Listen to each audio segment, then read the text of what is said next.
tänu teile kõigile ma olen tulnud järeldusele, et Eestis tehakse head küpsist. Nüüd soovitasite mulle šokolaadimaitselist kreemitäidisega küpsist just seda. Venna tõi, ema tõi, ma ei mäleta, kes tõi. Igal juhul tõi need teistest time. Seda ma arvan saan Maiki ka proovima. No võt. Säilitusaineid ei ole. Maitse on väga hea. Ma võtan teise veel. Emps ja paps proovisid ka. Proovib ka. Emme proovib ka. See on Kalevi oma või? Jaa, Kalevi šokolaadiküpsis koos šokolaadi, mis iganesega. Ei ole küll suurt magusa sõber, aga... Mis arvad, emme? Teeta polegi nii väga makus, ta on väga mõnus. Maitse on hea, süke mingit imelikku kemikaali küljes ei ole, minu meelest vähemalt.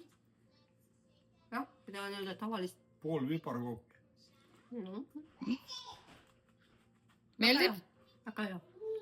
Mis sa nüüd on suu täis, nüüd ei tohi rääkida.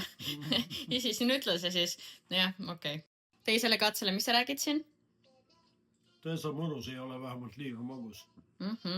Kui Maik koju tuleb, siis anname talle ka proovida. Kas ma annan ikka? Nüüd ei taha jagada. Mis ütleb, kas talle jätkub?